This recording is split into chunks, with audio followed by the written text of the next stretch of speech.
Another PLANTZILLA video, and for today's vlog, we are here somewhere na kung saan sobrang dami pong philodendrons, and I'm so excited to show them all to you, and I do hope that you are interested. And if ever you are, please do not forget to click the subscribe button, tap the bell icon beside it, so you'll be notified whenever we upload a new video. And if you are ready,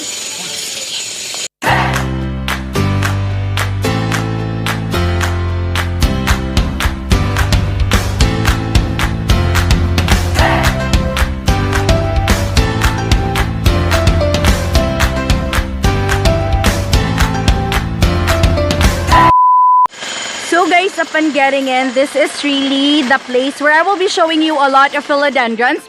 And there is really something that I'm really amazed about this place.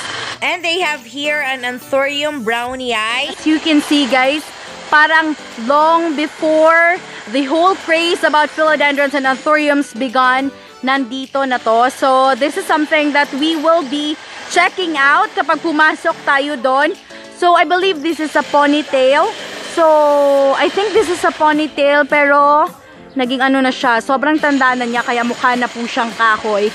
So once we get in, we will be seeing cordyline plants. So as you can see, cordyline plants are actually lucky plants, guys. So there are a lot of plants, and meron pong separate place dito na maraming philodendrons. So I'm just so amazed about this place. So you can see, and on the other side, meron silang landscape of euphorbias, and I do not know what's the name of those yellow-green plants that we can see. So if you are familiar about this, you may comment down below. So medyo maingay tayo ngayon kasi meron pong nagtatrabaho sa likod. So alangan naman, i-stop natin kasi may gagawin tayo, 'di ba? So ayan, in front of the house, we can see, I think they are champagne palms, and dun sa baba marami pong agaves, and there are even sansevierias, merong mga cryptanthus. So there are a lot of sansevierias of different kinds dito po sa ilalim. I think this is a Chinese bushida, basta this is something that has a Chinese on the name. So nakalimutan ko na kasi merong mga dwarf sansevieria sa ilalim, and there are different kinds of agaves. So I just do not know what's the name kasi hindi po ako familiar sa lahat po ng varieties ng agaves, guys. But I'm sure they are agaves. So katabi sila ng mga sansevieria. So we will be moving on to somewhere na madaming philodendrons kasi merong separate area dito sa garden na to na puro philodendrons and a lot of anthuriums. So masasabi mo talagang sobrang tanda na ng plants nila, guys. So long before we started all this craze about plant hunting, about philodendrons, talaga nandito na to. So this is such a huge pokria. If I'm right, is this how you call it? Is this the one? So meron Humalumina sulcata. So ayan, yung mga nakikita natin dyan. So meron ako nyan, but maliit pa and hindi pa ganyan ka ganda yung itsura ng dahon. So soon ko na lang ipapakita yung mga ganyan. Ano yan yata? Green shield alocasia, if I'm right. So I think this is a large pokria or another species of agave. Basta guys, please do comment down below para malaman din natin. So on this area, as you can see, this is the very first time that I'm seeing a lot of like this na sobrang lalaki na. Kasi hindi po lahat na mga nakikita natin, there are large anthuriums but not as many as this. So marami. Ito din is imperial green. So not just one, I believe there's a lot of them, and medyo matatanda na sila, guys. So tingnan nyo dyan, diba? They can be propagated if they chose to propagate it, but they chose to have it this way. So depende po yun sa choice ng may-ari, diba? So sa mga ganito, they kept it the way it is, pero hindi lang nila pinaklimb. So ito yung mga giant black Marie, guys. Sobrang lalaki. So, and I do not know if nakapag-propagate na ba sila nito. But as we can see, nag-bloom na siya. So, there is a possibility na na-propagate na nila to. So, marami na nga siyang ganyan, diba? This is where we get the seeds that we use to propagate Black Maries or Anthuriums na mga rainforest, guys. Kamukha lang siya ng rainforest, pero medyo dark yung kulay ng leaves niya. Kaya tinatawag siyang Black Marie. On this area, there is a huge philodendron millinonii. So ito, marami silang milyona, guys. And They also have giant pothos. I believe they are letting it climb into a live tree. So parang ano to, champagne, not really that sure. Kasi hindi siya ganun kataba. But this one is champagne. So champagne siguro siya. So sa likod niya, there are silums guys. So ayan, check natin yung iba and we will be going to somewhere na may matured na Anthurium browniae. kasi that's really the first time that I'm seeing An Anthurium that we don't usually see here, so hindi ako madalas nakakakita ng ganon. So in this area talagang magta-thrive yung mga plants because it feels like it is a rainforest here. Sobrang laki po ng, I believe this is a talisay. Talisay? Talisay. How do you call talisay po? So ayun, meron silang ano ba yung tawag ng palm na yan? So ayan, there is a huge foxtail palm po to help the garden. So sa shade, nag-help siya sa plants dito. Kaya naman super green ng plants dito and super lush. When it comes to rain, hindi din sila direktang nauulanan kasi malalaki po yung kahoy. And of course, when it comes to the sunlight that comes in are filtered because of the huge tree na nandito guys. So we can see a lot of dumpkins. So on this area, merong dumpkins. There is a peace lily na sobrang taba. Tingnan nyo. This is the very first time that I'm seeing a peace lily na ganito kalaki yung leaf. So ayan, peace lily siya. Meron siyang flower. So this is a dumpkin camille. I believe that I have shown you a dumpkin camille before. And ayan, marami silang imperial green dito.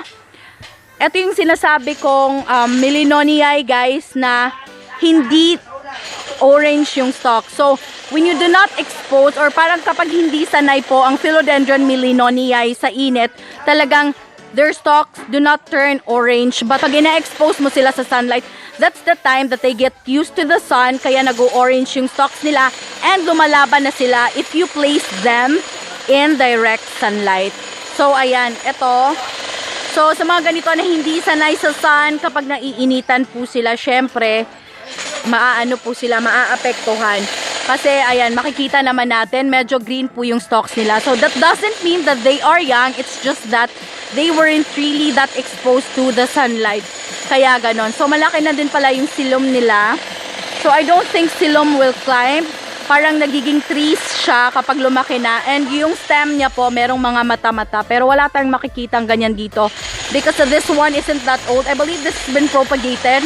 Kasi makikita natin na merong mga coconut husk na nandyan pa sa pot niya. So, ayan, there are a lot of plants here and most of them are matured plants. Marami po tayong makikita na nandito. Merong mga dumpkins. So, ayan, dumpkins of different kinds. And this is the mature Anthurium browniae na kanina ko pa sinasabi. So, nandito siya. Looking at this one, I believe na super tanda na niya. Makikita natin na nag-bloom na talaga siya. So, meron din siyang seeds na makukuha dito. And yun yung gagamitin para ma-propagate siya. So, malalaki talaga yung dahon niya.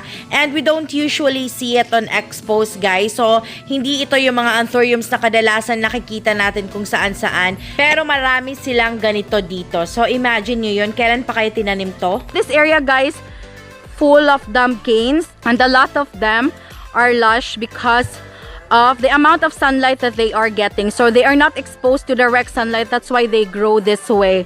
Sobrang ganda nila. And merong mga silum dito. There are also propagated philodendrons and propagated anthuriums on that area. They also propagate their cardboard through division. So this is how you propagate cardboard through division. So nakikita natin, meron lang siyang isang dahon. But on that leaf, guys, sa ilalim, meron na po siyang root. So that's how you propagate it. This is as well a wave of love.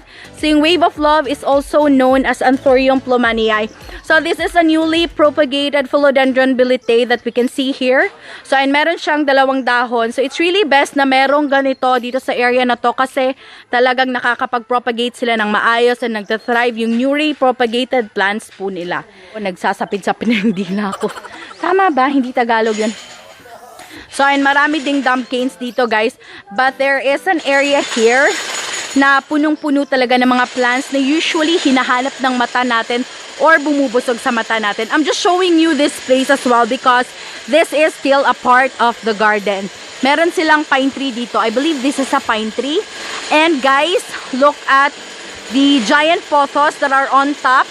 Seems like it's living in its natural habitat. Talagang umaakyat lang siya. So, ayan, makikita na natin na nasa ibabaw siya. I do hope that you can see it clearly although it's against the light. So, meron kasing grotto dito. And I believe this is an old fish pond. Pero wala na talagang tubig and wala nang nakalagay na fish. So, ayan, eto tayo. Papakita ko na lang sa inyo. Etong whole area dito. So, ayan siya guys. Meron siyang madaming plants din sa baba po ng tree na to. I do not know how do you call talisay in your place guys, but talisay yata to, pero meron siyang maliliit na dahon. So ayan, maraming mga plants na nakapalibot dito. Super duper ano tong place na to, super duper malamig siguro during mga talagang tanghaling tapat, talagang malamig po dito guys. I do hope that you can hear me well, and just in case you can't, mapipilitan po akong mapipilitan akong mag voice over mamaya. So i-check ko na lang to mamaya. Maraming mga horsetail dito. So ayun, makikita natin there are begonias na hindi ko naman alam anong variety ng begonia. Basta there are a lot of plants here na nandito po. So tingnan natin yung bird's nest nila. It's living in a tree. It seems like it's leaving its natural habitat. So ganun naman talaga. They are climbing on trees. So that's how we look at it. So ayan guys. On this area will be the part 1. So ipapakita ko sa inyo yung area na usually gusto natin kasi most philodendrons are there. So hindi lang sila basta philodendrons guys. They are old philodendrons. So pupunta tayo doon, and I'm happy to see here na ganito kaganda yung plants nila. Talagang na-amaze ako nung nakita ko. So I will be showing you the part of this garden. So ito siya guys, diba? Philodendron green emerald. It's also climbing. I believe they will let it climb here. So ayan, ito yung part 1 ng video natin kasi hindi naman pwedeng grabing taas kasi hindi po kakayanin ng storage ng phone ko. So phone lang po yung gamit natin sa pagva-vlog guys, kaya hindi niya kakayanin yung super taas na video, especially kapag nag-i-edit ako. So I'm ending the part 1 of this video. It's been Maria, the voice of PLANTZILLA BHL. If you haven't subscribed, please click the subscribe button. Tap nyo na din yung bell icon para ma-notify kayo whenever we upload a new video. Thank you so much for watching. Bye guys!